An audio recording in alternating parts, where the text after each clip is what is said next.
A very good evening. Northeast window gi dialogue swimming tabi punam po han bamakta da dong hosiali matong ramna punam kutaram nok chabolo ne kokno na krumjari. Ngasi Northeast window na khana ni ne na bitong ta pokachari ba ngasi topic significance of Modi Khemchand meeting. Haiba topic asimi khogi lairiba khogi laibak ki hojiki prevailing situation sida matam sangna akhoi chahi ama phaning chit popular government ama semba ngamdana lakpa du semlaba matung lairiba February tang taraga tang mari dagi government ama form tawrpada khogi yumna khoi honorable Y Khemchand na khoi Manipur gi chief minister oiduna tongan bai khogi development khara purakpa manbagi mami emdi lakli edumakpu sanglaba lairiba khogi Manipur gi prevailing situation the thoiba conflict asigi warushina ma purakpa ngamdabasina maram oirakanda hanagi akhogi former chief minister na miyamgi apambasu prime minister si umtang unaba phanglagadi haidana leirambadu ngarang mak hairiba khogi anauba chief minister honorable Y Khemchand amadi mahaki deputy CM aniga loinana prime minister Narendra Modi unaki masida unariba sida hojik lairiba khogi prevailing situation sida kari awonba kari positive impact lakadage habisi matang da koi khanani ne dogidamta hariba topic asibu pukachariba topic asibu tongan ba panelist ahumna saruk yabigani han mamakta da panelist ahum sakaminga konana takchabagi tanjadu untang mayang phamna thamjage ahan bada pabung khaidem mani former acting chairperson MHRC pabung utaram nokchari ani subda pabung O NABAKISHORE former chief secretary retired IS amadi khogi pabung MOIRANGTHEM TOMBI president SENA manipur convener MDA akhoi pabung TOMBI oja TOMBI yoraktri ngaktang leraga dumak oja TOMBI continue dum join tawirkani masigi damakta miyamna ngapigani pogachariba topic significance of Modi Khemchand meeting hariba topic asig mari leinaba han bawang sei pabung khaidem mani da lakjage pabung khogi leiba hojiki chapchana khogi peace restore to bangamdri adumakpu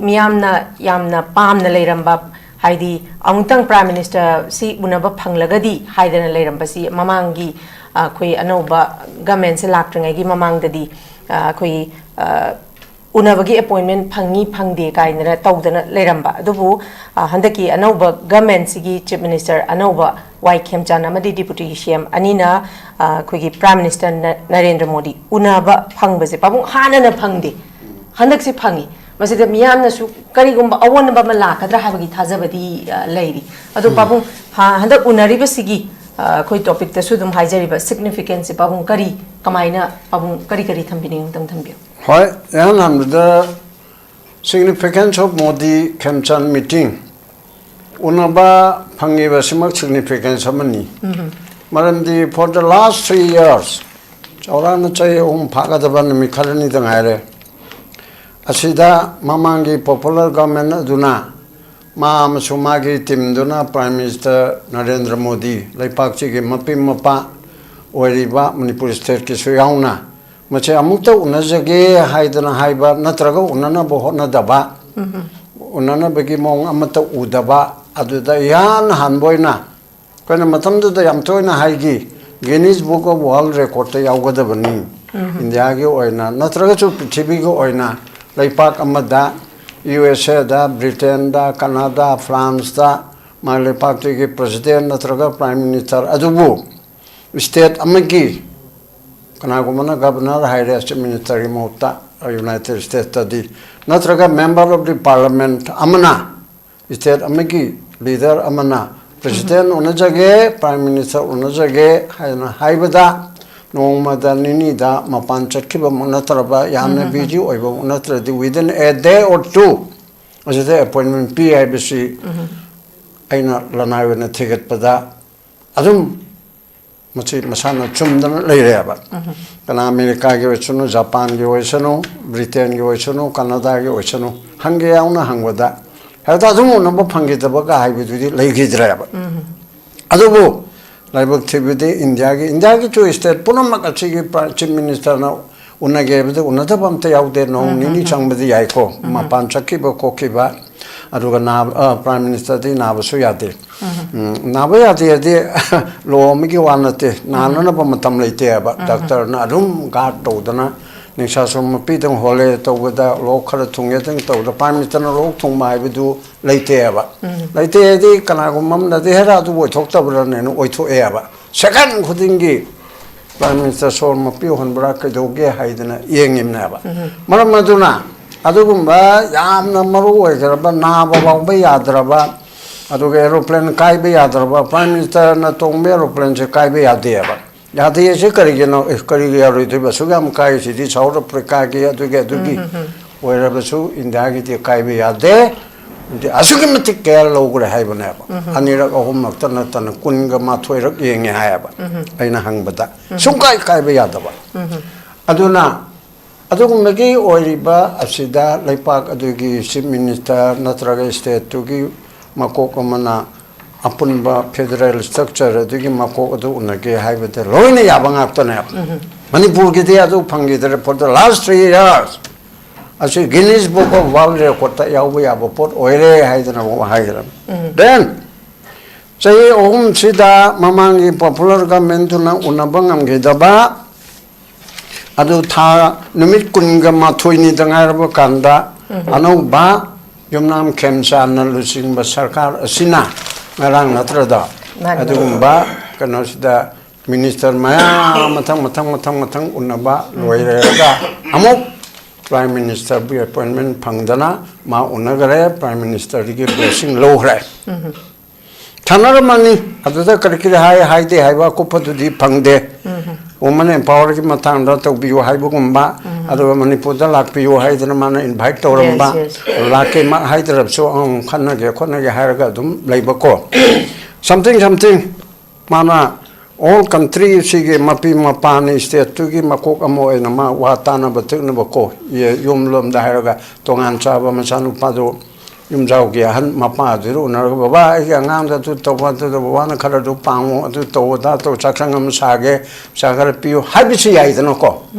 Arrived at the Pramantoraga. I don't make it Sega Magatana thing at the pros and cons. Tawadana Punkai, Makarima, some minute Kara, another Toma, Magi Dibuti, Ani. Number 1, Namcha Kipken. Number 2, Losidiko, Unadana, to well and good. As a Pate Hibidi. Other Unarib than upon among Yaragadra, I think Vanate. So, I unava Pangdabado, Chance and Pin Unaripsi, Masi Apabukudam, the Amanaba. Hanana Kaigamata Kibu Mirai, Pake Hibabu. State coding Mukta in the Aguilar River, Konipan, Komapal labor, and territory Pan labor, Sigi Manunda, BJP Namatanta Paivana Tragamana Luchingba, Gomen Ama. State Amata Sembada, Chief Minister Wasapata, Prime Minister, Home Minister, Roy Chali State, Punamaki Chief Minister, Punamakche, BJP State Key, Loino Lai. But Manipur the Lakte, I know Toina Haven Mopam the show, and Wasapada, Prime Minister Lakpam Toi. Moihana Sana Bigi Matung and the Lakadavani, the Manipur the Laktraga, the Manipur is the Mutadi, Carmina Kanbano Kangdre and Haigibido. Other minor no ita than a war than a labor sheet, 100 tea. Around Pau Panga, Honorable Minister Namagi Deputy, Anika Loinana, Prime Minister Unare, Punkada, Karitava, the Akopado Karino have a Kangdragasu, Unabegi picture, photo, Northeast. In the other Adugate Teda, my mamma over Panga. Yampe. Other low ribede. Magi government function to Driaba. A chain Mikungani Toini Sure. Function to Dre, I know Chinna Hibanate, my Sakarchako welcome to we. Function to Dre, hey, what's up with the gate? February Marida. Was a particular portfolio and talk to Yes. Expansion of Babakra, Tontarian Kalona, Mantri Mangano, Renamuktaway, Lemori Punama Mana Pavia. As an Antono Makanagar, Nabakishore, Mana Former Secretary Nakarchokangi. Well, Article 160 clause 3 that portfolio and talk with allocation of business, Sanam Yauri Bako, Yama Kopalo, to get the higher. Other than what would do and talk to na. Govindas no home parent, I took my Pahangani, Haibuanama home poop in the Natriaba, Chumna Cabinet Minister, Amani, designate to Baido. Haiden Labani, Matuki, Samna Harabada, arrival on the Haragana, headmaster now routine shame with the but she was on my arm, sir. oja tara oja train thoi le ga da oja manga khal le class lo ba hodri aba nang si class chang nang si class chang da routine ma for the time being nang ni yang dram na koi pull up na si class amam chang na si hai da chawrak pa yan thok pa so leitri aba subject to correction hoi order ma ga thok ta na 160 shift ke close to da chief minister na for the timing yang singani hai bu mal le ram ga na yes adu organ na ma gi tare aduna adugum tu nabakishore na so dum hai khare adu mal le ba tar ba di gazette notification kanu tu phong ga dam na ba chief minister na for the timing ma gi portfolio thok tring di man yang ga dam adu le to ban na la ni ge point di ma chen mi kun ga ni thoi ni sa file sudriya ba chomne ke cabinet amo bi nang na zo chalo li tan de ling chalo chalo chi de ko nang na nang cho san pro chalo nang atu to hai dana mapum oina ko chawrak pa ye na tana file chudana pa su chita kai re ada ye china chi department ni chi tawre ha na office su bai be do file transaction to be do to wa hor ma ga dra do haudri haina lawa ba na thabuk to wa hodri ba aduna chahi ma I wish da election ki court of conduct ke adu da na chingba mayam tha yam dar 45 days or tha ani rom kari rom hai roko adu gu madu di major decision log ba ya roi do rimni ada hojin mi kun gan ni thoi ni si su karim ta tagudri ba khara chumni ki kanu adu khakta na tana aduna matam sin na number ni adu hoi adu tagudre na ka do ni hai dana yes, ngasi hayang thora thor ka do so mali thore ga portfolio mam si and thopkal na darkar le expansion do madu tore ra chap chaba sason pahen begi mathau tai ba aduna prime minister ga ma ga unaru ba le party se ga ma ga tana ba do ma press conference ma da wa de yam ngang da ba chief minister ni ado so chawrak pa khara miyam su khangning ga dam ni na prime minister da si hai sim kai khan bi ni hai sim kai di ngam hai ngam de hai ba no ching ma se ga ma ga se mayam da pok da ma ba yai hai da na ahan ba da chumana at least man prime minister unari bi se mu se di am pa ba han ba pas is de khong thang am ni hai da na chuma han tham se okay thank you very much babu ai makha cha tha boi nei babung na bagi shore lak chage babung hojik si miyam na akoi social media su dum uzai ID yam sang na hana ki former chief minister sina prime minister se unaba ngamda ba aduga numit kharani numit kunni gi sida dum unaba irai laina unaba ngamba gi mamim kha urapasi masida hari ba haji ki akoi present chief minister ga former chief minister sida makhoni ki marak sida BJP ngakta ne duda makhoni ki personality si kari khena bagi no natragana hana gi sina initiative lawram da bagi ra kaina wahang ji babung mayam amna hangi masi handaki adudana tana koi jiri gi thaudo ki da kishu chapala gi de handak koi gi honorable CM jiri gi dum IDP sing unaba khona ba koi dum ui masi da khena ba BJP masen makta gi dum oirka khena ba khara uba phangi se ado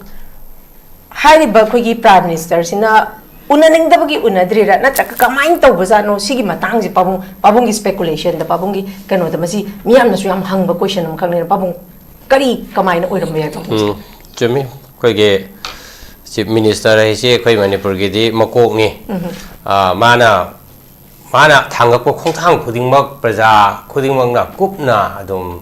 yengi amsun nei nei kai na da makoina lorok decision sina aikoi praja mayam se effect to hariba anything makoina chief minister sina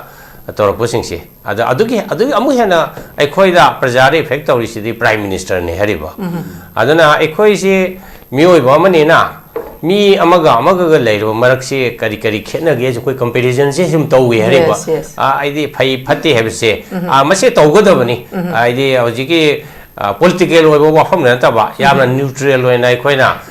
mi amoina koi political angle dagi na ta ba adum je compare to bu je zum darkar way kaina heda asoi ba ler ma tar ga di ma do soya na hai ba da ka su kai di hari ba ada hana gi koi gi former chief minister si nong thombam biren si bu ekhoi na sum observe to bu da hai tare ko koi neutral way na observe to bu da ma si ekhoi expect to bu di yam toina matam duda mana chief minister oiring da prime minister se unadana leba ki leiba crisis se solve tongna ba torongada bani hane khoi khali adubo masida khoi manungi di khangdre either mana unana ba makai appointment sik tau khibara natraga tawdabra natraga karigumba mana appointment sik tawraga su appointment do pirak khibra pirak tabra haibasi masi moi official gi manung da leibani na masi ekoi khangamdre haribako adubo effort se ekoi honafam ni thoi hogiba hojiki former chief minister N Biren kari hani yam kana confidence su oibana te possible hoba national security da kai ga dobse leite mana ekoi unana bagi appointment sik tawre habisi mayam da khangan ba taragadi mai gi di marang ku su leite mai tongom thokpa mathoma effort ama thadarami ada somdagi Delhi da honorable prime minister na mai do maru oide na khanbagira natraga kari hani thabak matam sinbagira kano tongdana ekoi se matam se pibi raktabni haiba gi wafam mama natraga mana appointment sik tawna masi maru oide haidna kui Manipur ki chief minister sibo kaya importance ipi daba dongna matam se unana boy pibi gi dabra haibana singbe sige koi aseng wadi koi khangde ko all these are speculation hai tare ko si othokpa yai adubu nuai badi ano chief minister Sri Y Khemchand na ma ga loina ba magi deputy CM ani ga chalaga honorable prime minister unaba honagiba honorable do appointment pirakta na unagi abi photo koi ure dana masing madi yamna positive oiba development ni ai unaba habisi da koi ge leba ki oiba aruba issue khara di khana nabi tanjam phange hariba suppose koi ge Manipur je hojik se still in conflict ne hariba ai koi hojiki koi yam toy na ngang riba asomgi kukijo community degi separate administration talaiba koi jungam na ba toraiba adagi national highway singda Maitei community chatpa yaroi ana thingiba ada hawjikchu handa kotuna ga haidu ba masida chatpa ge security guarantee pi de ge maram sukcha cha da ba security guarantee pi ba do makhoi mathau su nate security guarantee pi ba da ardi security force ki mathau ne hari ba makhoi na madu do kare haini indirect waina ekoi chat kanu na khoi danger le haina adu ma message ma pi re ne hari ba adana khoi Manipur se hojik se rule of law haidu leitaba especially hill gi area se da rule of law leitaba constitution na period fundamental rights freedom of movement se siga se loi leitaba adu mafam amani adu bo ekoi na hojiki Sri Khemchand ga amasung ma ga loi ba deputy chief minister ani siga honorable prime minister ga kari wari chagi ge haibase masi su khitang praja yam khangung ba pot ne hariba karam area dono relief camp da leriba kari haini IDP sing sigi mayum da hanjin na bagi oiduri bra natraga separate administration gi matang dara natraga su tonoriba kambu sing sigi moi demand je kari khana bagi ra haibsi kayum khang de hariba aduma sugo matam siradi praja na pamba si kamai dona hariba masigi maru oiba point se jamna national security da kai wai do borga di honorable prime minister office ta gi su natraga honorable chief minister na su praja mayam da ekoi si khana ekoi si demand thamai si yam transparent oiba adugumba transaction sing ji to bo ekoi pa me hariba ate gi leiba national gi hawjiki leba amaga suppose India prime minister ga kari ani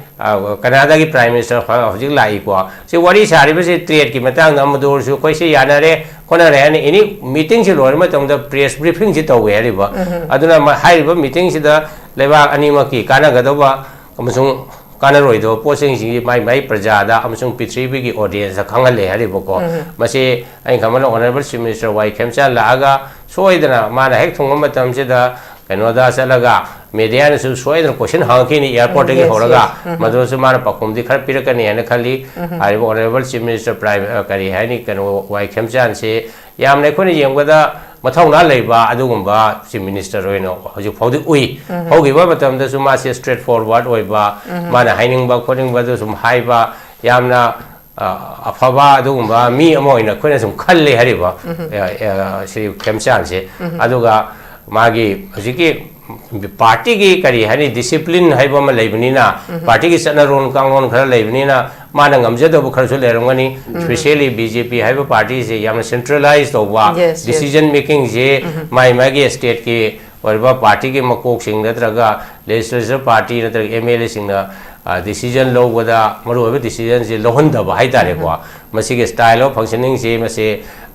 India ge state khara de kya ude suppose Maharashtra UP se UP ge adu si minister khambe do de moi khar torombi adu ba day to day over decision lowwa masage portfolio allocation ka to si ka di mase center na yamna khuting jim je ude ade khoi gi Manipur sina yamna hena subservient oiba MLA especially hoji BJP MLA singse koin English ta haraga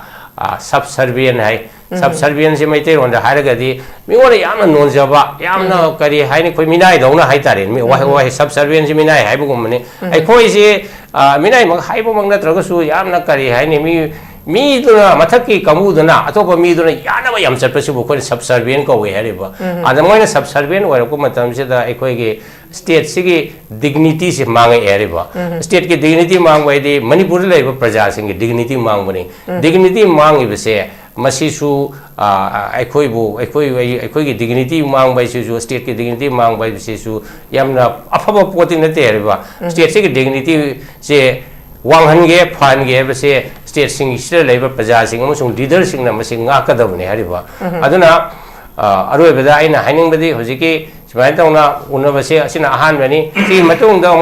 su unabiu state ke level problem में हमसे prime minister के level पे पुखत पियो honorable prime minister Narendra Modi से जहाँ powerful है बा वो आई within India आई तारे को अतः की सुरसु माँ वो यम regard ताऊगी अतः लेबा ngасу India से emerging power नि आंसर की fourth largest economy ने है तो ना मसे wangma makho pongla luxury mani ada pithribi lewa khuding mona su adum respect to bune ba India je aduna mana hojike AI gi summit khangde man ki baat ni khangde asda matam je kaithoi ari pariksha pe charcha adu ada mayam sing matam je kaithok bunga me ri ba ai khoi ge loi lai ba khoi ge suffering to ri ba mi lakun tha hen mena suffer to ri ba asige crisis da mana matam matam khais to su spare to ba mage laiba khone ko cabinet minister sindu tanaraga amsu Manipur ge laiba political party khangde Manipur ge laiba leader sing siga tanaraga kramai to na masi ge crisis se losin ga dage se urgency ama yauna masi khana ba matam ni masi khana birakani haibe khoi asa to je ani ai amai raw ju thamjage. Okay, thank you very much pabung imakha chathajaboina oja tombi da lakchage oja tombi akhugi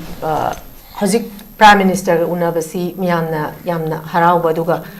development amani habada so haiman na thokla roidabani dumakpu pamung na sudum panbiri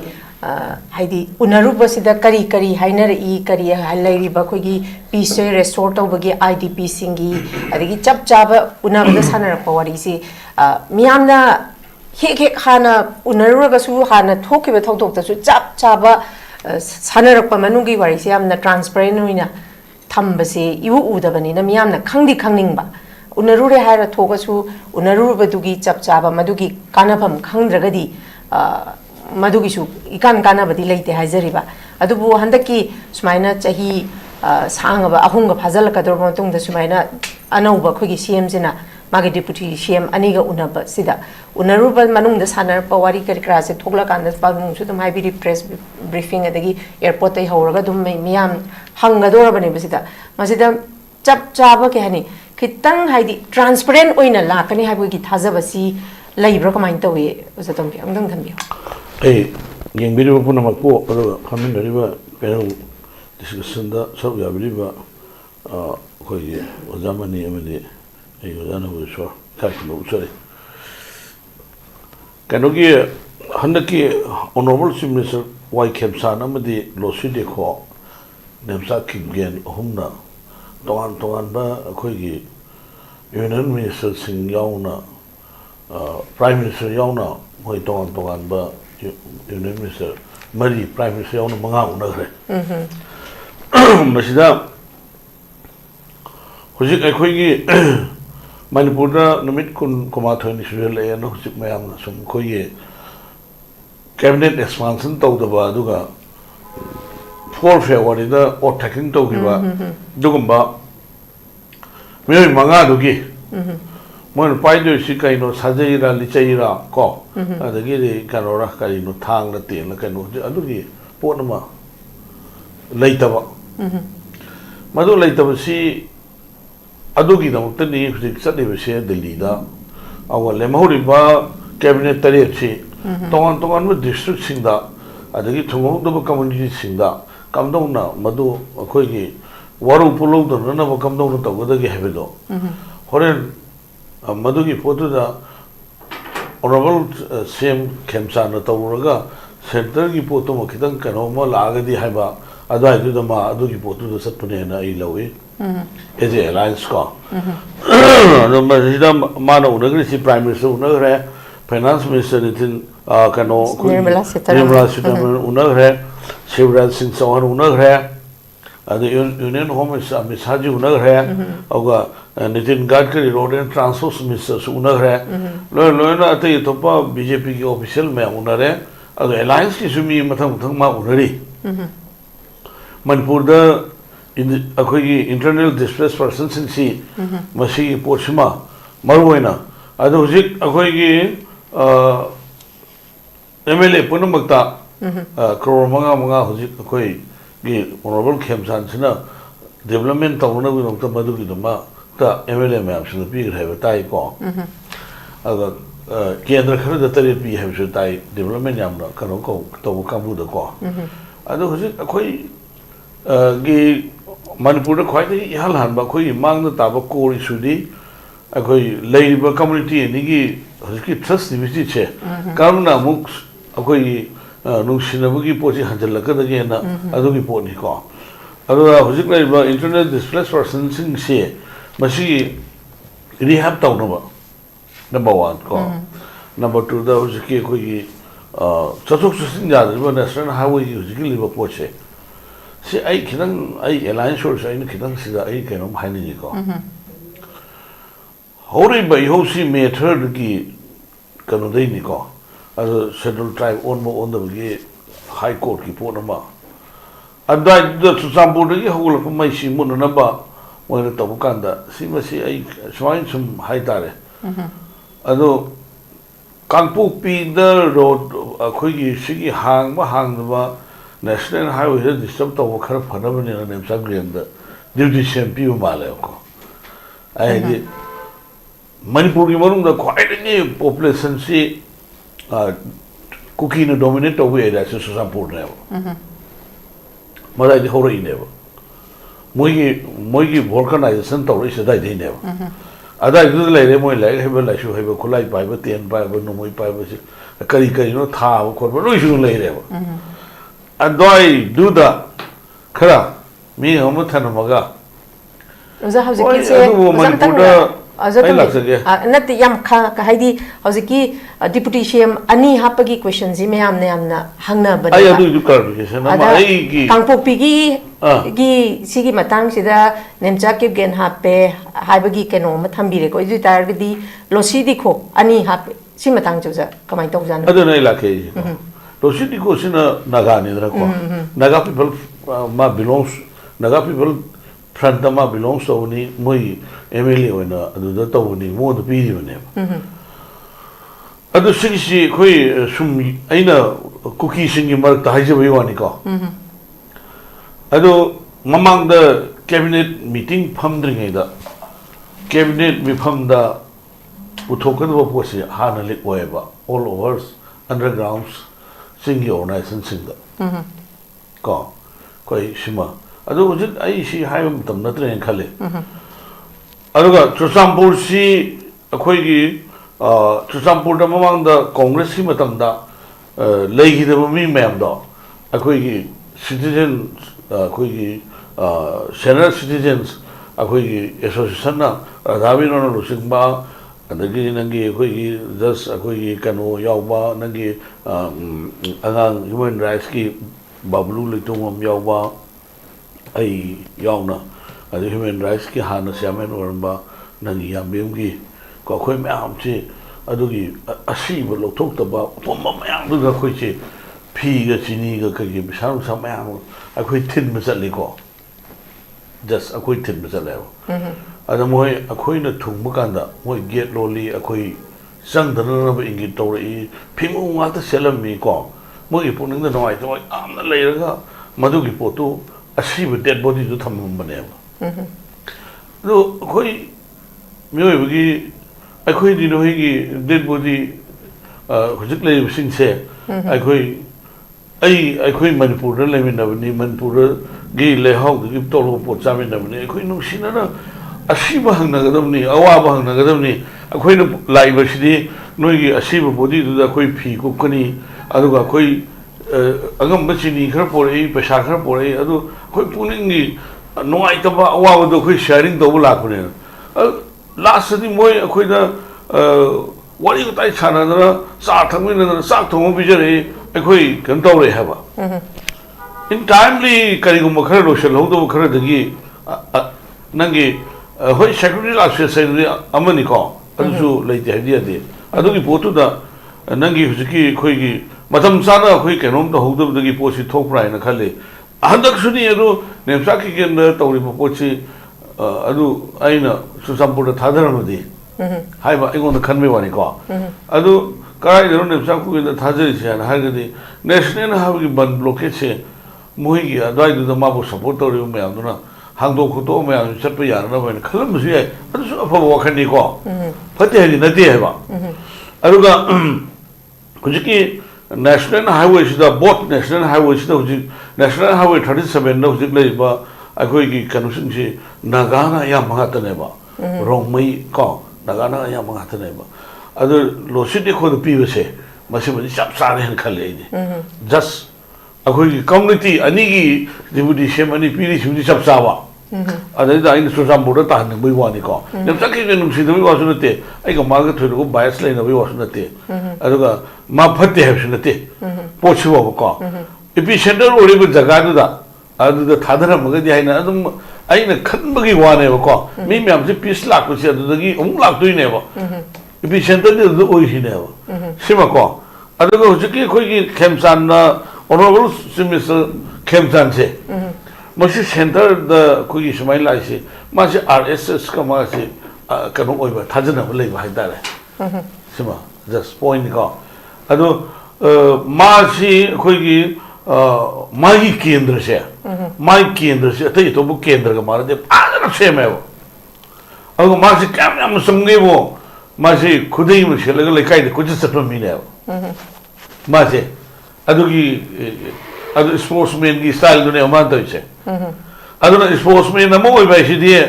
ꯅꯪ ꯅꯥꯒꯥꯅꯤ ꯍꯥꯏꯕ ꯀꯨꯀꯤꯅꯤ ꯍꯥꯏꯕ ꯑꯗꯩ ꯄꯥꯡꯒꯟꯅꯤ ꯍꯥꯏꯕ ꯃꯩꯇꯩꯅꯤ ꯍꯥꯏꯕ ꯂꯩꯇꯦ ꯁ꯭ꯄꯣꯔꯠꯁꯃꯦꯟꯁꯤ ꯁ꯭ꯄꯣꯔꯠꯁꯃꯦꯟꯅꯤꯗꯅ ꯁꯥꯇ꯭ꯔꯁꯨ ꯁꯥꯇ꯭ꯔꯅꯦꯕ ꯑꯗꯣ ꯃꯥꯗꯤ ꯁ꯭ꯄꯣꯔꯠꯁꯃꯦꯟ ꯑꯣꯏꯅ ꯃꯌꯥꯝꯗꯣ ꯑꯗꯨꯝ ꯃꯥꯒꯤ ꯂꯣꯏꯅꯕꯤꯒꯤ ꯍꯦꯕꯤꯠꯇꯨꯅꯦꯕ ꯍꯧꯖꯤꯛ ꯑꯗꯨꯗ ꯁꯦꯟꯇꯔꯅꯁꯨ ꯌꯦꯡꯉꯦ ꯍꯧꯖꯤꯛ ꯃꯥꯁꯦ ꯀꯣ ꯌꯦꯡꯉꯦꯗꯤ ꯃꯥꯅ ꯇꯧꯔꯤꯁꯤ ꯁꯥꯟꯇꯤ ꯄꯨꯔꯛꯄ ꯉꯝꯗꯣꯔꯤꯕ꯭ꯔꯥ ꯍꯥꯏꯕꯅꯦꯕ ꯑꯗꯣ ꯑꯩ ꯋꯥꯈꯜꯗꯗꯤ ꯁꯨꯃꯥꯏꯅ ꯈꯜꯂꯦꯕꯀꯣ ꯍꯧꯖꯤꯛ ꯃꯅꯤꯄꯨꯔꯗ ꯍꯧꯖꯤꯛ ꯂꯩꯔꯤꯁꯤꯡꯁꯤ ꯑꯩꯈꯣꯏ ꯃꯤ ꯀꯥꯡꯂꯨꯞ ꯑꯅꯤ ꯈꯟꯅꯕꯁꯤ ꯀꯔꯤ ꯐꯪꯗꯣꯏꯅꯣ ꯀꯔꯤꯝ ꯐꯪꯉꯣꯏꯀꯣ ꯑꯩꯈꯣꯏꯅ ꯃꯣꯏ ꯍꯥꯠꯂꯦ ꯑꯩꯈꯣꯏ ꯔꯤꯋꯥꯔꯗ ꯐꯪꯉꯣꯏ ꯃꯣꯏꯅ ꯑꯩꯈꯣꯏ ꯍꯥꯠꯂꯦ ꯔꯤꯋꯥꯔꯗ ꯐꯪꯉꯣꯏ ꯅꯠꯇ꯭ꯔꯥ ꯑꯗꯨꯒ ꯂꯥꯁꯇ ꯏꯀꯣꯟ ꯀꯣꯟꯕꯗ ꯖꯄꯥꯟꯒꯤ ꯍꯤꯔꯣꯁꯤꯃꯥꯗ ꯅꯥꯄꯤ ꯐꯥꯎ ꯇꯠꯂꯤ ꯕꯣꯝ ꯊꯥꯗꯅꯕꯗ ꯄꯣꯂꯤꯇꯤꯀꯦꯜ ꯇꯣꯛ ꯇꯧꯅꯔꯒ ꯌꯥꯁꯟꯅꯩ ꯋꯥꯔꯤꯕꯨ ꯍꯥꯏꯕꯀꯣ ꯑꯩꯈꯣꯏ ꯃꯅꯤꯄꯨꯔꯗ ꯍꯧꯖꯤꯛ ꯌꯥꯝꯅ ꯅꯨꯡꯉꯥꯏꯇꯕ ꯈꯔ ꯂꯩꯌꯦ ꯍꯧꯖꯤꯛ ꯑꯩꯈꯣꯏ ꯁꯤꯗ ꯈꯟꯅꯔꯤꯒꯥꯁꯦ ꯊꯤꯖꯥꯕ ꯑꯗꯒꯤ ꯀꯩꯅꯣ ꯑꯗꯒꯤ ꯀꯔꯤꯅꯣ ꯍꯥꯏꯕ ꯌꯥꯗꯕ ꯋꯥ ꯃꯌꯥꯝ ꯑꯃ ꯏꯔꯝꯗꯣꯏꯅꯤ ꯍꯧꯖꯤꯛꯁꯦ ꯀꯣ ꯐꯦꯛꯁ ꯀꯩꯅꯣ ꯑꯩꯈꯣꯏꯒꯤ ꯐꯦꯛ ꯐꯦꯁꯕꯨꯛ ꯁꯦꯝꯃꯒꯕ ꯑꯁ ꯑꯗꯨꯗ ꯍꯥꯎ ꯃꯥꯜꯂꯤ ꯃꯌꯥꯡ ꯃꯥꯜꯂꯤ ꯃꯩꯇꯩ ꯃꯥꯜꯂꯤ ꯑꯁ ꯃꯁꯤ ꯃꯤꯁꯦ ꯁꯤ ꯃꯤꯅꯥꯏꯅꯤ ꯀꯥꯏꯅꯀꯣ ꯌꯥꯝ ꯏꯔꯝꯗꯣꯏꯅꯦꯕ ꯑꯗꯨꯒ ꯃꯣꯏꯗꯨ ꯃꯥꯅ ꯆꯥꯔꯤꯕ ꯆꯥꯛꯁꯦ ꯐꯖꯅ ꯁꯥꯏꯔꯒ ꯌꯣꯠꯄ ꯍꯩꯔꯕ ꯃꯤꯔꯥ ꯍꯥꯏꯗꯨꯗꯤ ꯍꯪꯕ ꯌꯥꯕ ꯋꯥꯍꯪ ꯑꯃꯅꯦꯕ ꯑꯩꯈꯣꯏ 1975-76ꯗ ꯃꯅꯤꯄꯨꯔ ꯄꯤꯄꯜꯁ ꯄꯥꯔꯇꯤꯗ ꯌꯥꯎꯔꯛꯑꯦ ꯑꯣꯖꯥ ꯃꯅꯤꯁꯤ ꯂꯦꯡꯖꯪꯉꯤ ꯁꯤ ꯑꯣꯖꯥ ꯃꯅꯤꯁꯤ ꯑꯩꯈꯣꯏꯅ ꯇꯤꯀꯦꯠ ꯄꯤꯔꯒ MP ꯂꯦꯞꯄꯤꯅꯦꯕ ꯑꯩ ꯃꯅꯤꯄꯨꯔ ꯄꯤꯄꯜꯁ ꯄꯥꯔꯇꯤꯒꯤ ꯐꯝ ꯑꯌꯥꯝꯕ ꯂꯣꯏ ꯄꯥꯏꯔꯝꯃꯦ ꯄ꯭ꯔꯁꯤꯗꯦꯟꯗꯅꯤ ꯄꯥꯏꯔꯝꯗꯕ ꯑꯣꯗꯤꯇꯔ ꯖꯦꯅꯔꯦꯜ ꯑꯣꯏꯈ꯭ꯔꯦ ꯑꯩꯈꯣꯏ ꯁꯦꯀ꯭ꯔꯦꯇꯔꯤ ꯀꯌꯥꯔꯛ ꯑꯣꯏꯈ꯭ꯔꯦ ꯑꯩꯈꯣꯏ ꯑꯗꯨ ꯖꯅꯇꯥ ꯗꯜꯗ ꯂꯩꯔꯝꯃꯤ ꯇꯥꯞ ꯇꯥꯏ ꯑꯣꯔꯒꯅꯥꯏꯖꯦꯁꯟ ꯇꯧꯔꯒ ꯋꯥꯍꯩ ꯑꯃ ꯅꯨꯡꯉꯥꯏꯅꯗꯕ ꯇꯣꯛꯄꯅꯤ ꯀꯦꯟꯗꯤꯗꯦꯠ 3 ꯀꯥꯏꯗꯨꯅꯦꯕ ꯁꯤꯕ ꯁꯦꯅꯥ ꯃꯃꯥꯡꯗ ꯑꯩꯈꯣই ꯀꯩꯅꯣ ꯀꯦꯟꯗꯤꯗꯦꯠ 14 ꯊꯥꯒꯠꯂꯤ ꯀꯩꯅꯣ ꯅꯪꯒꯤ ꯇꯤꯇꯤ ꯍꯥꯎꯈꯤꯕ ꯀꯥꯏꯗꯣ ꯚꯣꯠ 5,000-6,000 4,000-3,000 ꯐꯪꯕ ꯉꯥꯛꯇꯅꯦꯕ ꯑꯗꯣ ꯄꯥꯔꯇꯤꯒꯤ ꯃꯄꯥꯟꯗ ꯈꯔ ꯊꯣꯛꯎ ꯀꯥꯏꯅ ꯙꯃꯥꯗ ꯌꯦꯜꯂꯦ ꯑꯩꯈꯣꯏ ꯀꯩꯅꯣꯒꯤ ꯅꯣꯏꯒꯤ NEꯒꯤ ꯁꯤꯗ ꯑꯩꯈꯣꯏ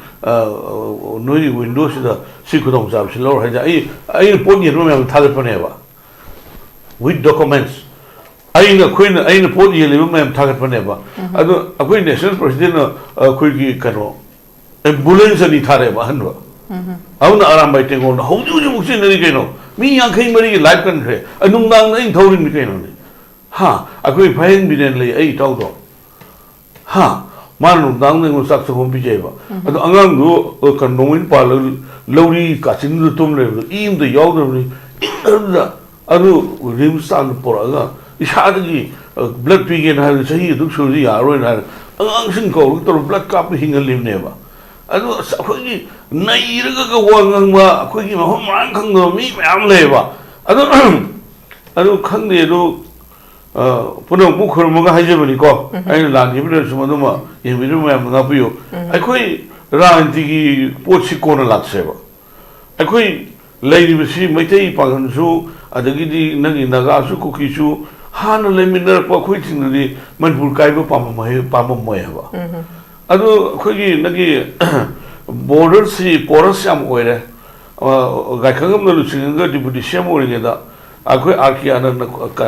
ꯀꯟꯚꯦꯅꯔ ꯑꯣꯏꯔꯒ ꯑꯩꯈꯣꯏꯅ ꯀꯣ ꯀꯟꯚꯦꯅꯔ ꯑꯣꯏꯔꯒ ꯍꯧꯖꯤꯛ ꯕꯤꯔꯦꯟ ꯁꯤꯃꯤꯁꯣꯏꯁꯨ ꯌꯥꯎꯏ ꯃꯥꯏ ꯃꯅꯥꯎ ꯄꯥꯔꯖꯦꯟꯗꯁꯨ ꯌꯥꯎꯏ ꯑꯦꯝ ꯑꯦꯜ ꯑꯦ ꯃꯌꯥꯝ ꯑꯣꯅꯔꯦꯕꯜ ꯑꯦꯝ ꯑꯦꯜ ꯃꯌꯥꯝ ꯌꯥꯎꯏ ꯑꯩꯈꯣꯏ ꯐꯦꯟꯁꯤꯡ ꯈꯥꯅꯅꯕ ꯑꯩꯈꯣꯏ ꯆꯠꯂꯦ ꯍꯥꯏꯕ ꯇꯥꯅ ꯀꯥ ꯑꯩ ꯋꯥꯟꯊꯔꯤꯕꯅꯦꯕ ꯑꯩꯁꯦ ꯀꯣ ꯆꯤꯡꯂꯣꯟ ꯃꯔꯤ ꯀꯥ ꯋꯥꯟꯊꯔꯨꯔꯤꯕꯅꯦꯕ ꯑꯗꯨꯒꯤ ꯐꯦꯟꯁꯤꯡꯗꯣ ꯂꯦꯞꯍꯜꯂꯤꯕꯗꯣ ꯀꯩꯅꯣꯅ ꯂꯦꯞꯍꯟꯈꯤꯕꯅꯦꯕ ꯃꯐꯝꯗꯨꯒꯤ ꯈꯨꯟꯖꯥꯁꯤꯡꯅ ꯂꯥꯏꯁꯪꯗ ꯇꯪꯈꯥꯏ ꯆꯠꯂꯦ ꯑꯣꯖꯥ ꯇꯣꯝꯕꯤ ꯁꯥꯔ ꯑꯗꯨ ꯇꯧꯔꯦ ꯑꯗꯥ ꯇꯧꯔꯦꯅ ꯒꯥꯏꯈꯪꯉꯝ ꯗꯤꯄꯨꯇꯤ ꯁꯤ ꯑꯦꯝ ꯑꯣꯏꯔꯤꯉꯩ ꯀꯥꯟꯗ ꯁꯤꯃꯇꯪꯗꯤ ꯈꯥꯝꯕꯤꯌꯣꯅ ꯈꯥꯝꯃꯒ ꯑꯗꯨꯗ ꯇꯧꯈꯤꯗꯕ ꯄꯣꯠ ꯑꯃꯅꯦꯕ ꯑꯗꯨ ꯍꯧꯖꯤꯛ ꯑꯩꯈꯣꯏ ꯃꯅꯤꯄꯨꯔꯒꯤ ꯋꯥꯕꯗ ꯑꯩꯈꯣꯏꯁꯤ ꯊꯧꯔꯣ ꯃꯥꯔꯣ ꯑꯣꯜꯂꯛꯑꯕ ꯑꯗꯨ ꯌꯥꯎꯔꯛꯑꯕ ꯃꯤ ꯑꯃꯅꯤ ꯍꯥꯏꯖꯕꯒꯤ ꯋꯥꯅꯤꯀꯣ ꯑꯗꯨꯒ ꯑꯃꯅ ꯁꯤꯃ ꯑꯗꯨꯒ ꯍꯧꯖꯤꯛ ꯑꯩꯈꯣꯏꯒꯤ ꯂꯩꯔꯤꯕ ꯑꯩꯈꯣꯏ ꯀꯝꯃꯨꯅꯤꯇꯤ ꯈꯔꯁꯦ ꯃꯁꯤ ꯑꯩꯈꯣꯏꯒꯤ ꯌꯦꯡꯗꯅ ꯂꯩꯕ ꯃꯇꯝ ꯅꯠꯇꯦꯕ ꯏꯟꯗꯤꯖꯤꯅꯁ ꯄꯤꯄꯜ ꯈꯔꯁꯦ ꯑꯩꯈꯣꯏ ꯊ꯭ꯔꯁ ꯗꯤꯐꯤꯁꯤꯠ ꯃꯥꯡꯉꯤꯕꯁꯦ ꯑꯩꯒ ꯇꯤꯟꯅꯈꯤꯕ ꯃꯤ ꯑꯃ ꯇꯥꯡꯈꯨꯜ ꯑꯃꯒ ꯂꯥꯛꯄ ꯌꯥꯏ ꯃꯨꯁꯂꯤꯝ ꯑꯃꯒ ꯂꯥꯛꯄ ꯌꯥꯏ ꯆꯥꯛ ꯆꯥꯃꯤꯟꯅꯕ ꯌꯥꯏꯅ ꯑꯩ ꯍꯥꯏꯁꯦ ꯀꯥꯏꯒꯤꯅꯣ ꯃꯣꯏꯒꯤꯗ ꯑꯗ ꯉꯔꯥꯡꯁꯤꯡ ꯃꯣꯏꯗ ꯑꯃ ꯂꯥꯛꯑꯦ ꯀꯩꯅꯣꯝꯃ ꯀꯨꯀꯤ ꯑꯃ ꯑꯩꯈꯣꯏꯒꯤ ꯀꯩꯅꯣꯝꯃ ꯂꯥꯛꯏ ꯃꯅꯦꯝꯕꯣꯛꯇ ꯂꯥꯛꯏꯗꯨꯅꯤ ꯁꯨꯃꯥꯏꯅ ꯁꯨꯝ ꯑꯩꯈꯣꯏ ꯈꯔ ꯒꯨꯗ ꯔꯤꯂꯦꯁꯟꯁꯤꯞꯁꯤ ꯁꯥꯒꯠꯃꯤꯟꯅꯒꯗꯧꯕꯅꯦꯕ ꯃꯗꯨꯗ ꯗꯤꯁꯇꯔꯕ ꯇꯧꯔꯤꯕꯁꯤ ꯀꯅꯥꯅꯣ ꯍꯥꯏꯔꯒꯗꯤ ꯏꯂꯤꯒꯦꯟ ꯏꯃꯤꯒ꯭ꯔꯦꯟꯁꯇꯨꯅꯦ ꯍꯥꯏꯕ date 1956ꯇ ꯃꯗꯨꯏꯗꯨ ꯂꯧꯊꯣꯛꯑꯃꯕꯅꯦꯕ AKT kano AKT do ko any cookie tribal do 1956 lo thoma ne ba moi ne ke do wi no mo congress no hapjan birmi do hapjan li ba adu gi 2000 madu 2013 or ma ne ko 2003 da moi ne hapjan birma ga madu hapjan la madu di pura ising ni chaw do che chale 996 villages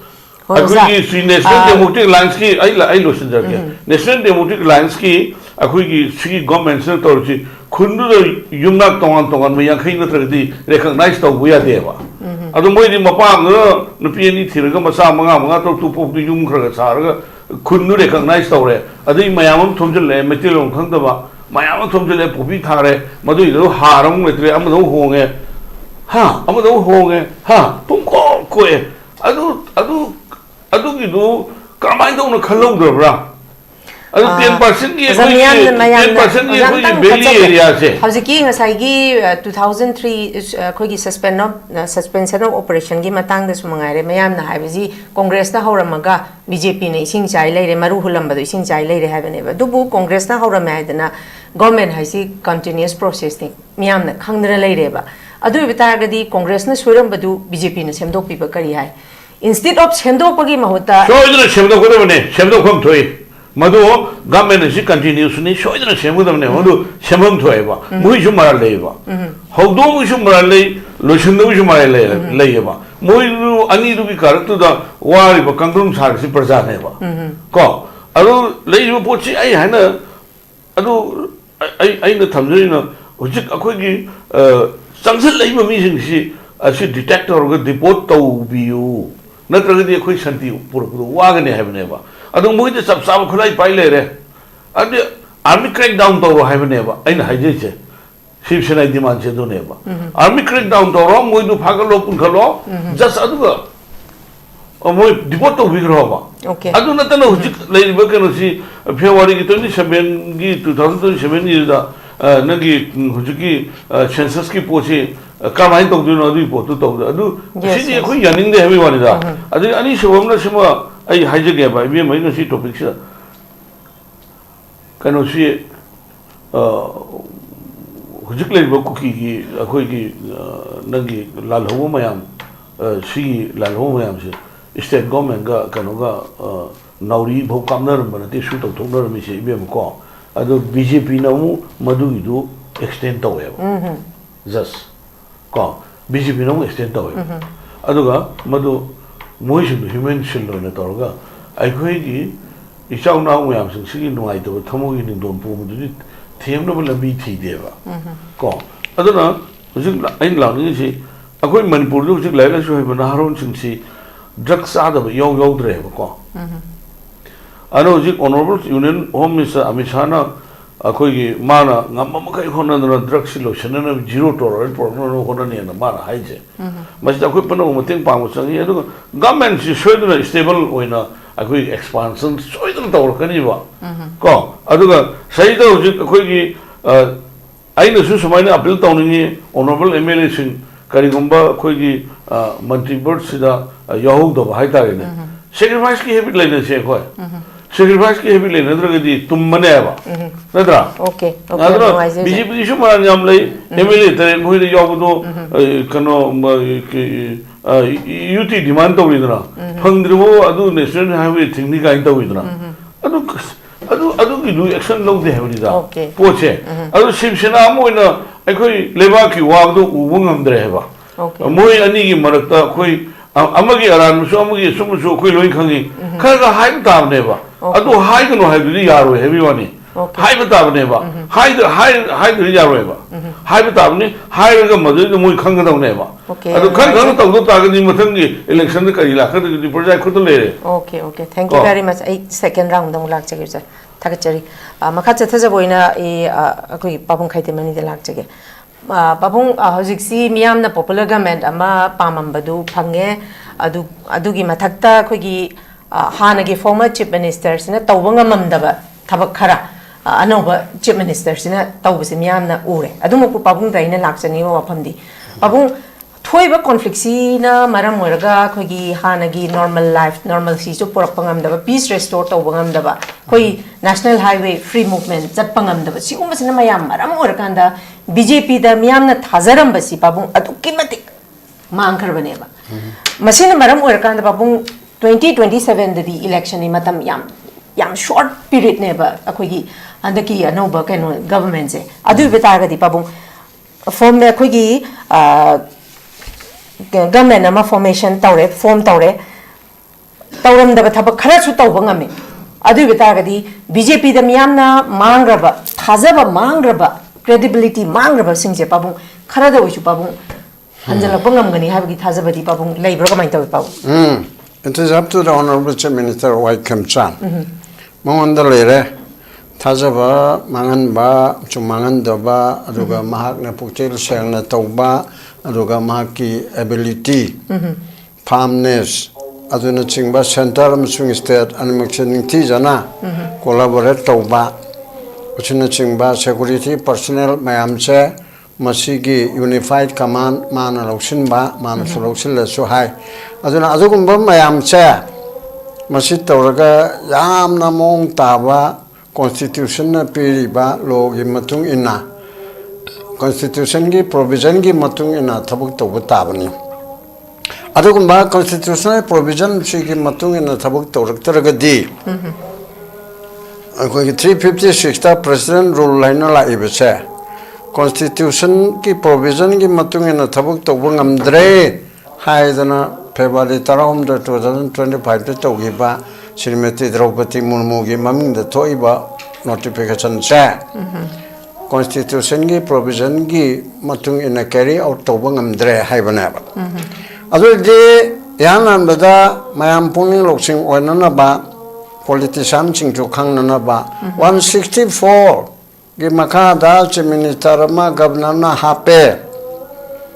madu by virtue of magi region adugumba ruling party amasung tinariba mayam dugi leader oina lawraba kanda mabu hape on the advice of the him magi advice ki matuna atai mantri mayam cha hapka jamne ji manga hapa hogre asigi poda sa masi constitutional provision ni si carry out tawta hai ba masi carry out tawda bhi am kanna lagna rip che khara legal circle da hai tare khara awang ma level da ninari se politician sing na taba ado ji logi mathu na chali chate tawdi tawdori ni ko matam khara theng hai bedi wane ado me ko ni thoi ni sure maram mudya man natraga ma pire ase bhavasi constitutional provision ki matung ina carry out tawba chingadra chingwidra chila kadori ne ba aduna adu mi poto nan mamangi amadade former chief secretary nabakishore na wa haigara si rito manda ma sam to ya dro wa si chu khane ba adu makpudi ya de ba ko ya de hai bu de leite ai kano ge 174 ki tawreba tha taruk assembly from the tha taruk hen garaga adu tawre khole na se high court case pending le ridna even notice phawdi issue tawre ba adu khone yagadaba manba yarodaba manba it is up to normal court le adu gi bidi ke chokai di tawbi yai kona tarak paduna mani adu na sigi phibum mama leibusi da constitution gi provision singa tana chatpa hai besa politics ki mathukta legedam na ba politics tawri besa law protect tawna ba law bu practice tawna na ba law practice ho ba jo ukin kangbu na legal practitioner oi ba du dana te na muk sai gre educative ki IAS IPS na public administration practice tawri ni adu ki law the legislature am sum politician se uza tombi go SHIV SENA party president member le mam se moi se constitution ki makha da lenga loan gi damakta rajniti tawri na ba that means moi chu law protect tawna na bana law protector law gi khoi gi practitioner after law practitioner ko ukin khaki wanati aduna tongan ba mani aduna adugun madu oi banina madu niyom chumna chatpra hai bam yang ba lona na rajniti gi matamnina politics na sason tawdorini phagera pharoera horanbo era oiroera politics na tawdoine ba aphagdagi na phata bauti politics na tawdoine ba aduna adugum bagi port adugi makhada anauba chief minister mana mage hoje phawdi phatabal litri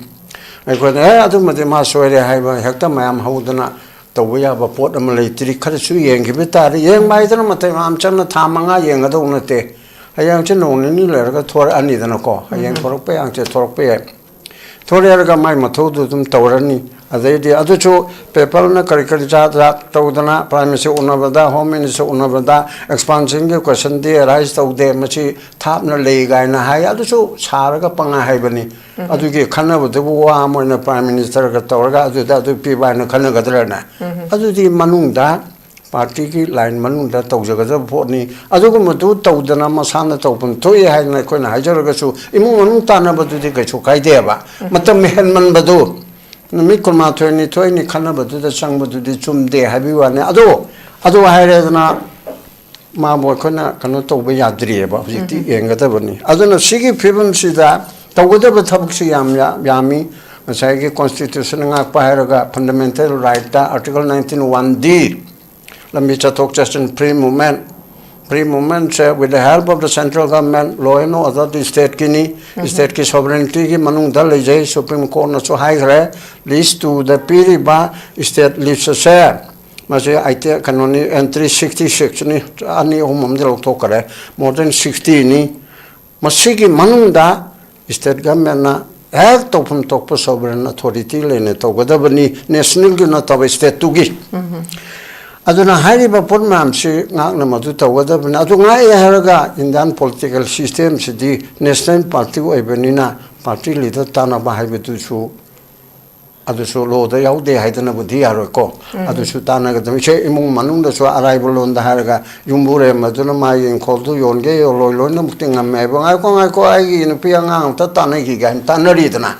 tana ba hai betu madi tarka ti le ba adu he na mutam sang bado adu chumde na hai bani adu pu chang gra ho gra Hoje thora ga tawbani adu na sai gi lambi chalpe yada ba IDP sing mayum da hanjil hanna ba tawba tauge halidi ra laibna chimtanga ai haramge akoi ge central forces mam thari bise mapum khalu da chotare Nepal tara haire ko Supreme Court no so haire in aid of the civil power civil administration central forces puna ma entry to a list 1 gi union list ki makada center na Canada Thari Ibising share. Adu list 1 the so Thari Iba, adu atope area the so Thari Iba share. Machi state ki mateng pangna banab. State ki civil administration ya di district magistrate deputy commissioner haibedu. Ma the civil administration ki makokti mani dana. State ki no state government leader. Adu ko civil authority du da police du da mateng pangna na ba tharak banab. Macha akoi order leite akoi na matu tobungam de we are not akoi cookie natra mai te michang na te we are neutral habi ade ba neutral si government china ba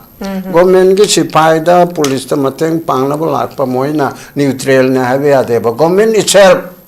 che cookie na te mai te na te Manipur gi na Manipur go government sige police security force mateng pang ba lak pa na civil authority da adu ko maching se honorable minister na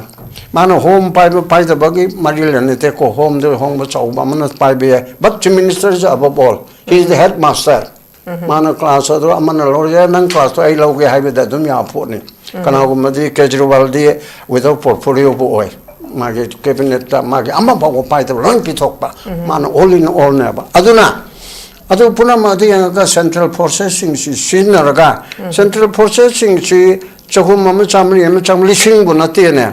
Lambi and is the National Highway in Paldimapur in Palji Bamsida, Chahum Chamli Chama, Katan over the Aram Natro. Kilometer Taramarima Kunmuktani in Palto, Kampupi, Hawi, Marxus, the Riduce, Jiri, Kara Hiro. And Sipalishing was Hirone, Betalanum so Hirone. At the Toraga to me, she's in a dribig eva. Chaba iron hand, neither hand in a Togatamnati. And a little Mana Bhajana control to Idana, Aina Sumtabada, no Migati Kapano, Adulon Makto Maki and Makto Kar Bhajana, control to Kolo Haidana, Mana Sher to Ragata, we hadn't died because Minister Mahatro Nitari Mamanda. Aduna, Singmato from Toko Tabak said, Tore Haragan sang beautiful question to that. Upper Tabak yes, good. Madam Pot Pangesano. I am the pen the big pot at them legisano. I couldn't yanky but tari. Matam chu terlabanina. Zatom minutes I am low for Hazard Matam chu tenchalapada. How's a key high river yangishi above the Tabak Torak Nava, Koi Punamangna, advice so she, Mateng Pangsi, Margaran, Tidol Gazatomina, Habitachumi, Dola Dolidi, Adum Nainajo. SENA Congress ka mot khana jo Congress ka BJP ka khana jo CPI ka khana jo but hojiki sidadi chepun mujo khara ho re ko spijet ana haibala du gi sangabada MP bimol ga Khemchand ga lang kamina ba do ko haipet nu ngai ba adu ko migi port ado tomina ba tai haina chuman samjage. Okay, thank you very much thagachari pabung makha chathajabu nei pabung nabakishore lakchage pabung Howsy Akwigi ministry expansion to Bangamnaba. See, I the Queen Tajabada. I the portfolio see chief minister Nadum Yen, but BBC Namni had Pabonsons. I be with the Pura Akwisi, I the Delhi, the powers Pura Delhi, the Delhi centralized or labor. Pabon Shigi, see Kara Kajitang, I the Howsy BJP, and Iraq Subatiani only. Matangi lakadori say any national party amanabu pyro masida power si centralized tawdana akogi politicians sing tangai phadana makhoi se kari tawbata ge ba mase khoi tawng mani na so ngak le dra haiba ai khoi ke politicians sing si law ji khang khadar ka leyaba kaina ida constitution bo rasu natraga rules bu le rasu masana khatang masi khangagadi Masidi equipment of Wodo Tabina, Masidi Dili, the highway the Kaliti guys, you can come with the Kalayeva. Other Masi minister sing politicians sing a Kandragasu Mogi advisor sing, Natragama Hogi official sing a Tapi Gadomne River. Equipment of just some Ubuda Kari Hogi official sing Susu Yamnamase kari hai straight forward way na advice people as pidra brain khalle hariba kari gumba kari hai khodi ki advice ye minister na chan taning daba chief minister na taning daba advice ka chipi ro la na logidra krai na khanba makhoi ju khara shape sana ba hai tare ne masa ge kari hai officer sing ju ojaba thiba selfish oi bi mong mai leiba ai की बोस तो तानी वादू हाइबा हाइतारे से America से तौरीसीनेदना Donald Trump ने तौनिंग बसे तौंग लाली हाइबा वासी कनामता हाइबीगेदरमनेबा कोन supreme court मान तौरीदो illegal ओय हरिनीदना माय एडवाइजर मयाम अहिबा मयाम लेनिमनेबा मोय दी थंगी सेमनि पॉलिटिशियन सिंग जे यामना एडवोकेट ओयबा लॉयर नि यामना उलो गसे हम खंगरो बंगपा कांबु ngtani अमेरिका की पॉलिटिशियन से मोय बैकग्राउंड से यामना एडवोकेट ओरमबदगी ओइगल्लेबा अद खंगना बसे केनो तौदे अद मणिपुर दसु आई खंगमदा चीफ मिनिस्टर असुम लो से लै नंगना तौबु याय खुदम मै नंगसाय तौन सु हाइगे बाय नाव की डिस्कशन से पुथोकरे पोर्टफोलियो एलोकेशन है से कॉन्स्टिट्यूशन के आर्टिकल 166 की क्लोज 3 की मखादा गवर्नर रूल अनि सेमगनी सेम बिसिदा एलोकेशन ऑफ बिजनेस rules है बामा एलोकेशन है जे पोर्टफोलियो ओली एलोकेशन से बने है बा एलोकेशन पोर्टफोलियो एलोकेशन तो बसे सीजे करियने गवर्नर ने सेम रूल अनि लैबा मणिपुर दासो को हारि बसे रूल से कॉन्फिडेंशियल विद वाइस कोइना मासे क्लासिफाई ओय अदो वै कोइना अदुम पारक पदा मसिकी कनो पारक पदा थेंगरक पदसु चीफ मिनिस्टर आफ्टर कैबिनेट के माले मोइसे वसक लो मतोंदा गवर्नर नोट अमा थाय हरिबा फाइल अमा थाय हाय तारे ने को हाय हाय मिनिस्टर सिंग दा सी डिपार्टमेंट से पिग्रसी आइगिना सी पाइनी हाय इखला मतों गवर्नर अप्रूव तौरगा मधु फाइल थादरा मतोंदा चीफ सेक्रेटरी ने एज ए कैबिनेट सेक्रेटरी होना मधु नोटिफिकेशन थोकनी हाय नोटिफिकेशन दो गेजे दो फोंगदबने हरिबा अदा हौजिकती करमाय जोगे दा एडमिनिस्ट्रेशन से दा पॉलिटिक्स याम चांगपा पॉलिटिक्स चंगे जे कोइ मयाम लोय खंगामनी ngасai cabinet ta yaw si su masi matang sida center ki khut gi yorok pa adagi amu department mayam si munara imni ko aisu pwd paining ba aisu finance paining ba aisu personnel paining ba cabinet ki lei tongan me se hen maru oi ba department paisa yam thok ba department ka lei ri dana ko adum ba mayam si munara ko matam sida chief minister na masi ki wafam si mana decide tawjaga do singam da na ma so mu gari hai mai sia du ne maru oi ne Delhi dong inthokwa mangon tawna ba gi su Delhi na mangon free hand pb da ba free hand pb da me na ma gi rule si mo na flout tor e ba rule si flout tor me na Delhi da gi informally ni ai bo na pb budi pb su ya de adu bo madu gi kano taw da bu na ai the allocation se taw da bu na suffer tor di Manipur state ni Manipur gi people ne hari ba ko ne nam su hai ge ba hari ba last about 21 days se mokoi mathau se tawna na ba do magi rule gi makha de allocation tawdre adana masi tawda bisina khoida mangjare ko sima leire ada hoji ki keno se dai kenom ta kan to hanok mokoi na advisor ohum hapne na ma hape hap moi background se harji eng se ko advisor se amadi koi oinam sunil ma se kariyani media gi times of india gi adu gi ada gi keno khoirma mani meaning adagi amu information commission gi ma member oirambra chairman ga oirambagan to heriba magi background se yenguda magi knowledge about media ne ba but he has no knowledge about administration thangai sangbai di media matang de advisor oige di EI ke su kai di media management su important oi ko adu ma lere ari second da hoji ke general nisikanta lieutenant general ma su army ki matang da ni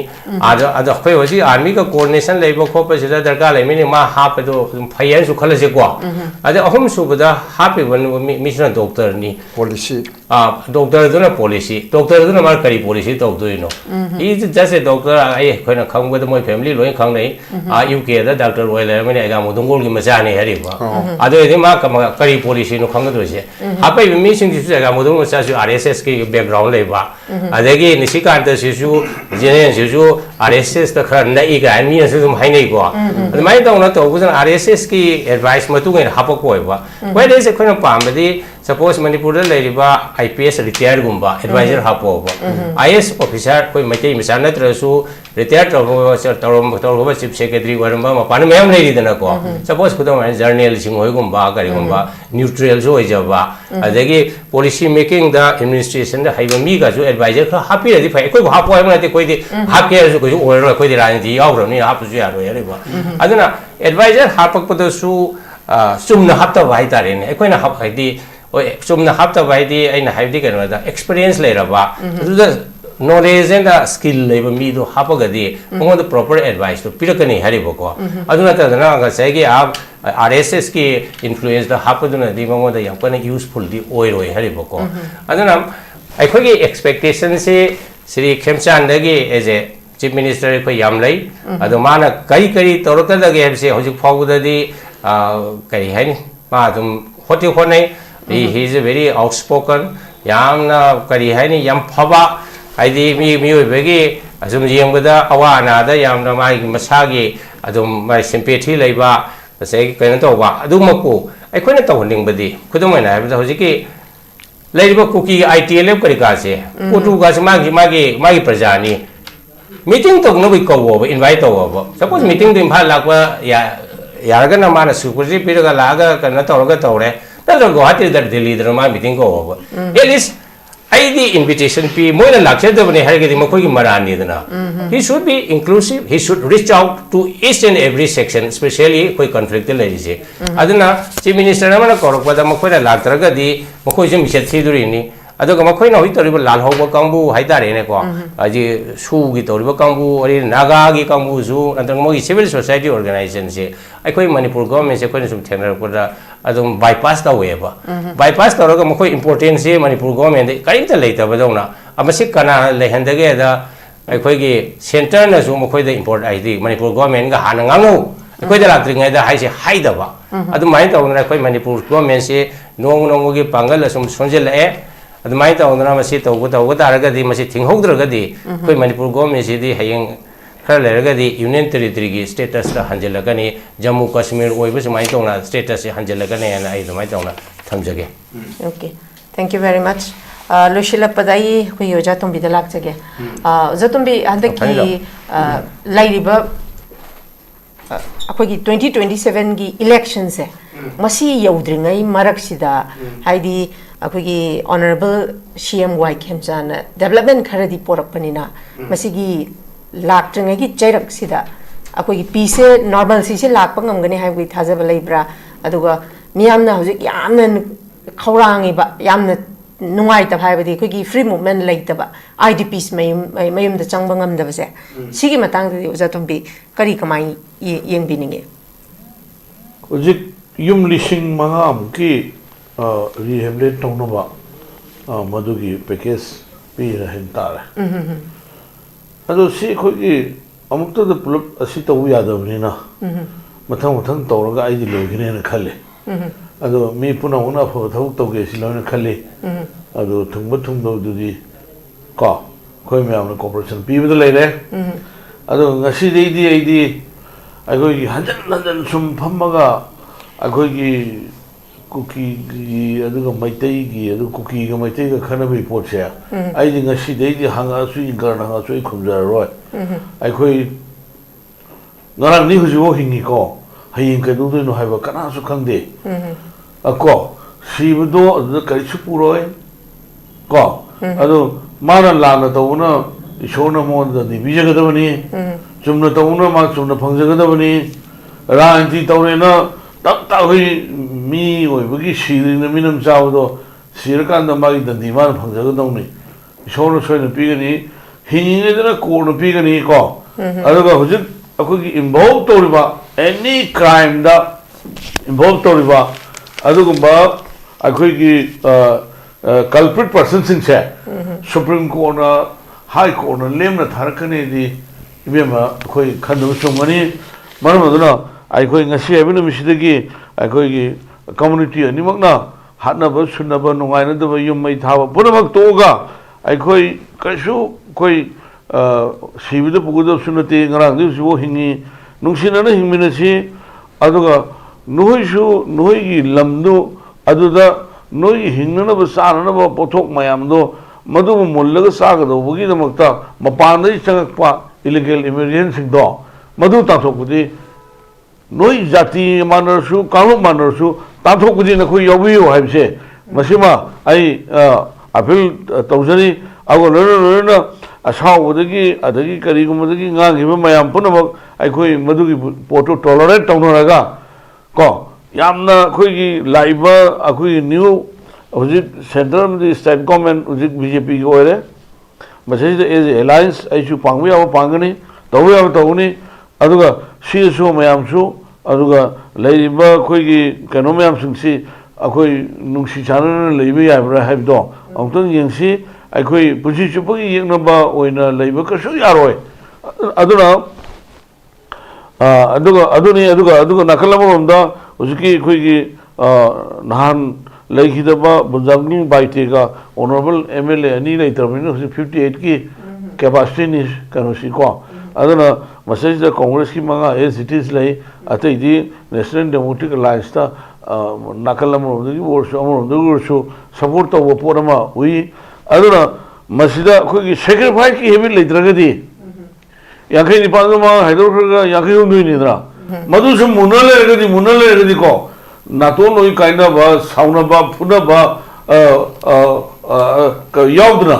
madu di yauro ba phongna di au manu da rajiti tawna ga sum unkhana ga leibudunu di hojing mang da tariba kori su puna mak nato sat kharni 2027 February the election je ye thor pu ai if karigumba si mayam kanna sum panara su masi postpone tor pu due to akhoi leima manipur ki lower orders ki sigi da depend or ko to husai ana lusin jera pudai na punang pu ngang sakim dilan gimle su punang na madu ngapi aina I khomjari. Okay, thank you very much Sagachari. Ngasigi pochari ba topic asida tongan panelist ahum na masama sagi ba warol kya ama thambiduna mapung phahan bi bidamta han kuigi panelist ahum na isa gi mamal yamlaba matam khara khajik tang kai thokpiduna saruk ya biduna mapung phahan bi bidamta panelist ahum pu thagat pa phongdokchari. Thank you very much for joining us. Loina na miyeng tabira khwai punamaki maphamdagi su kuigi anauba CM gi sigumlaba kuigi tongan ba development khoi khara khajikti uba phangli hena awonba puraktuna miyamna pamliba khoigi normalcy se lakpa peace restore tawba ngambasu oibasu oirasano IDP sing masama gi mayamda thuna hansin hanba ngamba dugumba tongan ba khoigi development kayama miyamna khoigi miyamgi damta tawbirakani habagi achauba achep pathajabasu leijei haba warol je thamjaba loinena ngasi yoinadi miyeng tabiru khwai punamaki mafamdagi kainana ba yathang nijari. Till then, take care, stay safe and good night. Manipur ke hanba neuro patients ke amutangai specialized hospital neuro emergency trauma net multi specialty hospital sinjai matak tongthamli kai da hanuk tare hospital asna maruina BP stroke brain tumor nami hi gudung tiba spinal disc prolapse spinal tumor amagi migraine chimbalai li hospital asda neuro gi lain bertangba akabo makagi kusukulai amagi nation marang kai le masina kokka mai le ba tonda makagi anaba sing intina lain li London masida neurosurgeon namna tangali waramna chimumadi arapa hundagi lakpa anabasi neurosurgeon unana bukhona bada awaba kya mayongari masida sumatna matam tungana anaba lain na maram oraga kudong chiba kya sumayongari masi punu mutagi kharadu ore busu kanana ba Dr. Parkinson Singh MCS neurosurgery AIMS New Delhi na masamaki hospital asida kunmari leina anaba sing laini hospital asida ataba mumbalda lain matna OPD general amadi ICU beds operation medicine x-ray amadi lab kamai na basnasu ataba mumbalda hangalli masimulation be amadi kudong sabas silobi ho hena kubamro gidama hospital asigi telephone number 70055416 nataga 8974572152 da pau public yagani Haksan Panatamgi Hairabadi, Iram the Masimak the Laiba, Khwaidagi Paraba Hospital Singi Manunda Ama Oiba, Babina Hospital Lizari. Mapamasida, Tazabayarabamadi, Sayam Chandana, Specialty Kunhin Badana Layan Badi Kudong Chaba Pizari. Pediatrics, Cardiology, Cosmetic Surgery Amadi, Specialty Makal Maka Kayada, Aikogi Specialist Signa, Marik Chumna, Kawai Haksan Yauna Layan Zari. Aduna, State Wangada Mokari Chalugani, Aikogi Manipur Suhojiti, Awang Bataki, Health care fanglabada matam manghanbiraganu sel hena tinginbiraganu aikogi specialist singdagi malengi apaba thaki layen patapiyum pam oiba service lobiyu Babina Hospital, where hope meets compassion. akupa marol gidamak babina hospital sajiwa jail road khabai soi imphal east lane sinbirau Natraga, aikogi phone number 6909390666 da call tawbirau.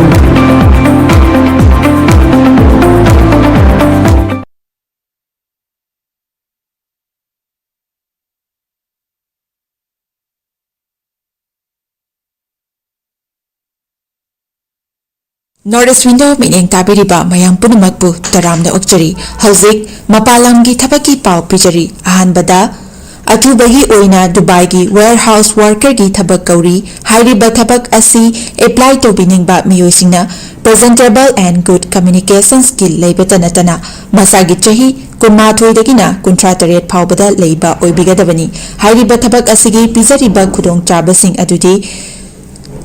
per day 12 hours duty hours oijagani per week ta 6 days duty oijagani 2 years work visa pizagani loinina accommodation and transportation pizza batanatana medical and insurance su pizagani hairiba thabak asigi thagi oiba salary lising kuntaretagi haujagani ani subada United Arab Emirates ke driver gi thabak kauri hairiba thabak asi apply to biningba miyoisingna Indian car license ka loinana Gulf ki license leiba oigadabani amasung basic English communication leigadabani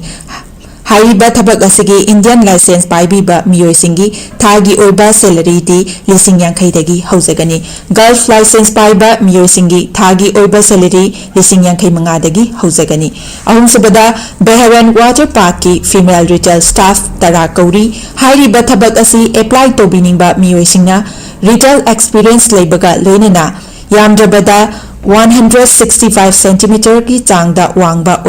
oibigadabani thabak asi tauba miyoisingna piriba khudong chaba sing adudi accommodation transportation aduga duty meal su pizagani hairiba thabak asi thagi oiba salary lising mauda taretagi haujagani Pamarol gidamakta 7005273217 natraga 9366230077 natraga aikogi office Northeast Window TV building hata New Chekon Road